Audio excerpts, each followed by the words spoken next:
यह कहानी यूपी के देवरिया जिले के गौरी बाजार थाना क्षेत्र के उदयपुर गांव की है, जहां एक व्यक्ति बीते बकरीद के दिन भावनात्मक कथा कहानियों में इतना प्रेरित हुआ कि उसने बकरे के जगह अपना ही गला रेत लिया।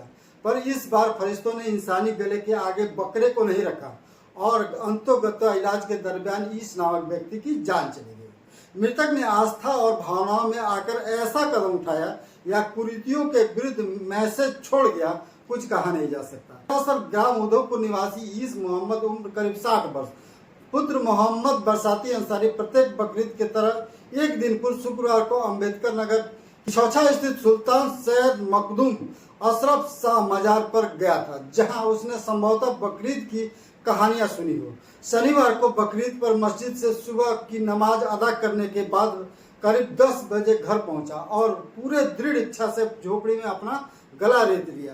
कराहने की आवाज सुनकर जब उसकी पत्नी अंदर पहुंची तो दृश्य भयावह देख जोर जोर से दहाड़े मारकर रोने लगी।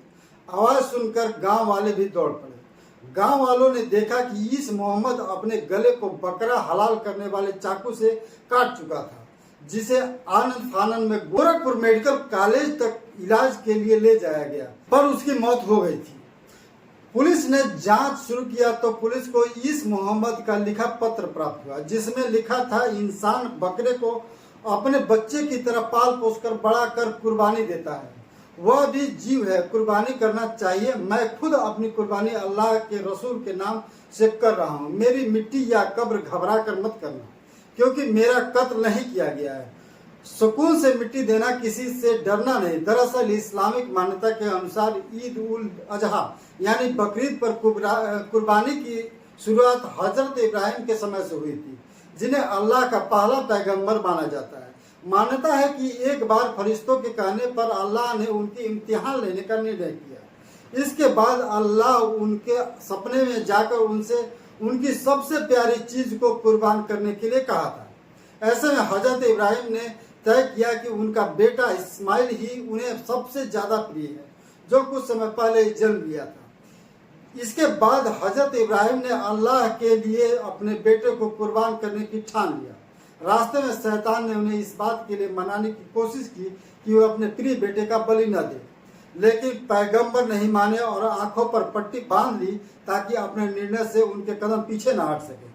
पर जैसे ही उन्होंने अपने बच्चे की कुर्बानी दी, फरिश्तों ने उसके बच्चे को हटा मेमने के बच्चे को आगे कर दिया। मानता है तब से बकरे को बलि देने की यह रीति चली आ रही है, जिसके बाद पता नहीं किसी ने फिर ऐसा चमत्कार देखा भी या नहीं, पर लाखों लाख बकरे ऐसे ही कटे जाते हैं। पर दिमागी फितूर ने बकरे को बलि का सामान बना दिया। हालांकि मुझे इस्लामिक मान्यताओं की बहुत जानकारी नहीं है, कहीं सुनी बातों को ही जानता हूँ। मेरी इस कहानी और जानकारी में त्रुटि हो तो मैं क्षमा भी चाहता हूँ। मुझे किसी भी धार्मिक भावनाओं को ठेस पहुँचाने का कोई इरादा नहीं है, ना ही कोई अधिकार है।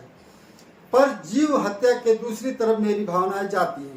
बहरहाल इस घटना के बाद ईस मोहम्मद अपने पीछे पत्नी पूरा भरा परिवार पीछे छोड़ गया।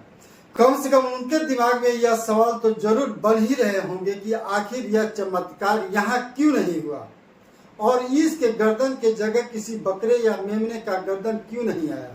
क्या ईस के आस्था और भक्ति में कोई कमी थी या अबोध नौजवान बच्चे के कुर्बानी पर ही ऐसे चमत्कार होते हैं? कमेंट में बताइए। या क्या अगले इम्तिहान में कोई अपने बच्चे को दांव पर लगाएगा, या फिर यह वास्तविक यह कहानी ऐसे लोगों के लिए सोच की लकीर साबित होगी?